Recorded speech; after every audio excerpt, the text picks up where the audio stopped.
So we're going to record. Okay. Are we ready to get started? Does anybody need any more time?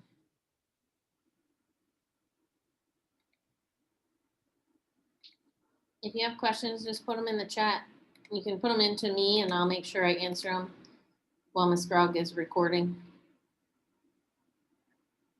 Okay, so we're gonna get started. So if you think about what we did Friday and yesterday, we found answers to our systems of equations by graphing. So we took, the two lines, we saw where they crisscrossed, maybe they didn't, maybe they were parallel, or maybe they were the same line. So another method that we're going to use is called the substitution method. And if you think about the word substitution, you've seen this, substitution ever since you started school. If one of us is out, Mrs. Beekler's out, or I'm out, there is a substitute that comes in and fills in for us. If you play sports, if you play sports and you get injured or, you need a break, you come out and someone gets substituted in for you.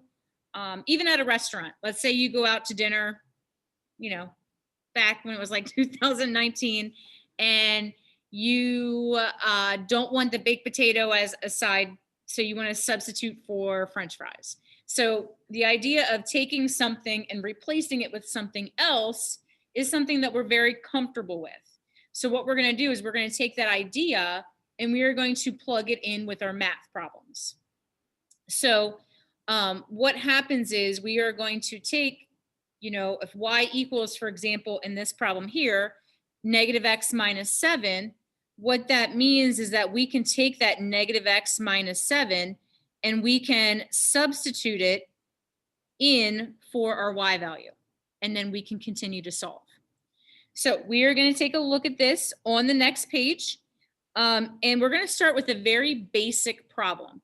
So when you do U8 IXL, this is what the first couple of problems are going to look like. It actually gives you one of the answers. So you only have to find the other letter. So if we look, at number 2, we are given 7x plus 8y equals 16, and we're told y equals 9. So we know that y equals 9. So we are going to take that 9 and we are going to plug it in for y. The y is now going to be removed and we're going to dump in that 9. All right, so on your notes, we're going to rewrite what we have. So we have 7x plus 8. Instead of y, we're going to plug in our 9. So I'm going to keep that in a parentheses. And then equals 16. So we're taking that original top equation. Everything is identical. The only thing that we swapped out was we took the y out and we plugged in our 9 because y and 9 are equal to each other. Okay, so from here, we are going to solve like normal. So we are going to bring down our 7x. We're going to take 8 times 9, which is... Oh my God, wait, Miss Grog, I think I got it. Oh my God, you scared me. Wait, oh, my bad. Is it x equals 12? No. What? Okay. Are you listening to somebody else? I'm on FaceTime. Okay, why? I don't know. Get off FaceTime. What? Get off the FaceTime. All right, fine. Okay, so anyway, we're going to take the 8 and 9 and we're going to multiply them together to get 72. And then we're going to bring down our 16. So from here, we are going to solve our equation like we're accustomed to doing. We want to get that 7x or that x by itself. So we're going to subtract 72 on both sides. So our 7x is going to come down. 16 minus 72 is negative 56. And then we'll finish by dividing both sides by 7. So x is equal to negative 8. So similar to our point of intersection with the graphing, we're going to write our answer as an ordered pair. So we have our parentheses. We're going to put our x value first, which is -8. We're going to do our comma, and then we already know the y value. It's told to us in the beginning, y is 9. And then we have our answer. So we're taking y equals 9, we are substituting it back in, and we are solving. So this is the very most basic substitution problem. These will be the first couple that you will see with U8. Okay, so let's take a look at problem 3, which is a step up. So now we're given y equals 3x and 2y minus 5x equals 4. So a lot of times people say, well, how do I know which one to substitute? Well, you are looking for the equation that says x equals or y equals. So if you notice this top equation, and it could be on the bottom, it just depends on which one it says y equals 3x. So because y equals 3x, we're going to take that 3x and we are going to replace it in the spot for the y value in that other equation. So we're taking the 3x and we're putting it in for the y value. So we're going to write that bottom equation just like we see it, but instead of 2y, it's going to be 2 and then 3x in parentheses. We're substituting that 3x in for y. We're going to bring down our minus 5x, bring down equals 4, and then we want to solve. So we're taking the 3x because that's equal to y, and we are putting that in place of the y value. So we will multiply the 2 and the 3x together to get 6x. We'll bring down our minus 5x and bring down our equals 4. So combine like terms, 6x minus 5x is just 1x or x. So x equals 4. So that's one part of our answer. So we are not done at this moment. We know that in our ordered pair that the first number will be a 4. So we know that part right now.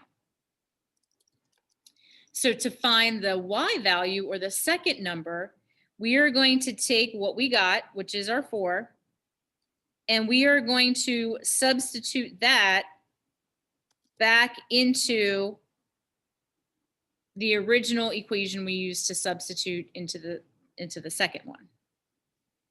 So we're going to take y equals 3, but instead of x, we're going to multiply it by 4. So 3 times 4 will give us 12. So our y value would be 12. Just like any other math problem, you can check to make sure these are right.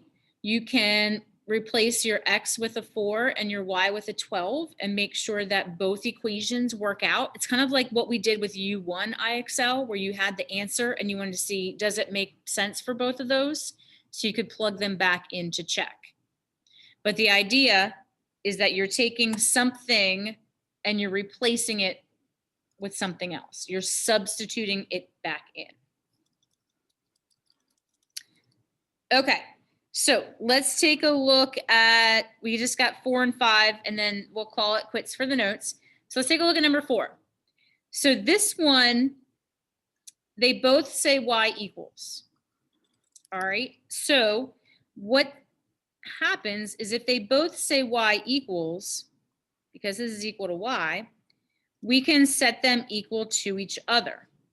So because 4x minus 10 is equal to y, and y is equal to 3x minus 5, what we're going to do is we're going to take our 4x minus 10 and set it equal to our 3x minus 5. So if both equations, top and bottom, say y equals, you're going to take the equations and set them equal to each other. So the y value is now gone because you replaced it with 4x minus 10. Okay, so now that it's set up, I'm going to draw the line down the middle. And we want to get our x's together, just like solving like normal. So I'm going to start by subtracting 3x over.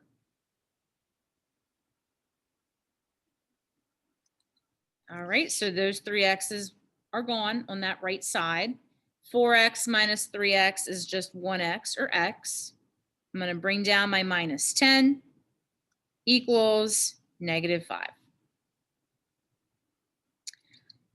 Okay, one more step to go to get x. We are going to add 10 to both sides. So x equals 5. So again, right now we know our answer is an ordered pair, and the first number, our x, is going to be 5. All right, to find our y value, you are going to plug 5 back in to one of your equations. It really doesn't matter for this one which one you plug it into. I'm going to plug it back into the top equation. So my top equation here is y equals 4x. So that's going to be 4 times 5 minus 10. So if I take my 4 and 5 and multiply them together, we get 20. So y is equal to 20 minus 10, which is just going to be positive 10. So our ordered pair is going to be 5, 10. And again, you can check to make sure this works out. If I go back, let's say I take a look at my second equation. If I have 3 and I multiply that 3 by 5, I get 15. 15 minus 5 gives me 10, which is what I had here as my output. So that would work out. So you can always go back and check if you need to. Okay, so we've started with the basic problem for number 2. We kind of worked up with problem 3, step up maybe with problem 4. Now, problem 5 is going to be the most challenging of the substitution problems that you're going to see. Again, not impossible, but it's not going to be as easy as number 2. So again, you are given 2 equations. The first one says y equals -x minus 11. So we are telling you, okay, that -x minus 11 equals y. So that part we can plug in for our y value. So we are going to take that part there and we are going to substitute it in for y.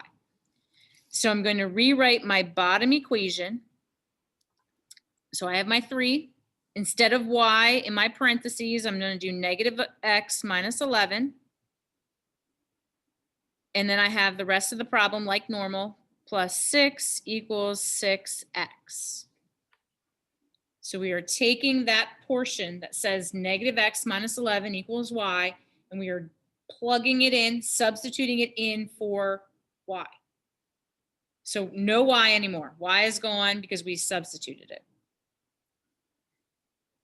All right, so to solve, draw my line down my equal sign. We are going to need to distribute our 3 inside the parentheses.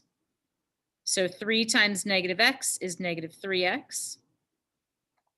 3 times -11 is -33. Distributing is done now. We're going to bring down our plus 6 equals our 6x. All right, so at this point, we are going to combine our like terms. We're going to take our -33 plus 6 and we're going to put them together. And that's going to become -3x minus 27 equals 6x. Okay, so at this point, we need to get our x's together. I know we're used to bringing all the x's to the left side, but this time, because our 6x is over on the right, and our -3x is with a -27, we're just going to add 3x over to both sides.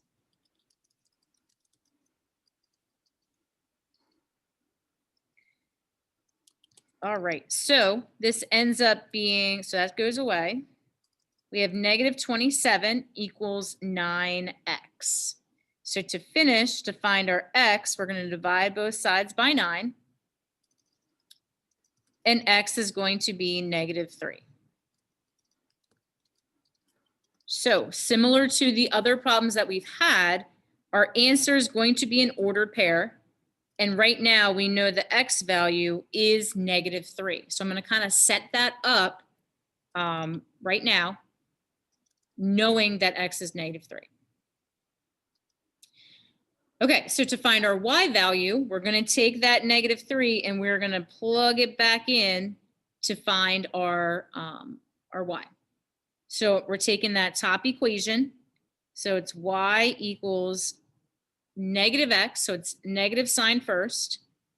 And then we're going to plug in our x, which is negative 3, minus 11.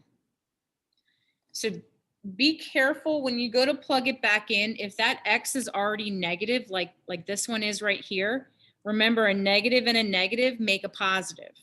So that is just going to become y equals 3 minus 11. And that's going to give us negative 8.